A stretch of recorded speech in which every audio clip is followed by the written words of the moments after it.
Estados Unidos podría exigir 10.000 millones de dólares anuales a la Unión Europea en derechos de aduana, según el fabricante Boeing, después de que la Organización Mundial del Comercio juzgara ilegales las subvenciones a Airbus.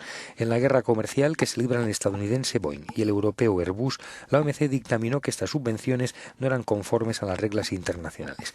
La Comisión Europea, a través de un comunicado, considera insatisfactorias estas conclusiones y recuerda que puede apelar la decisión, algo que ha anunciado la dirección de Airbus. El gobierno estadounidense se felicitó por su parte por la sentencia, pero no comentó la demanda de Boeing.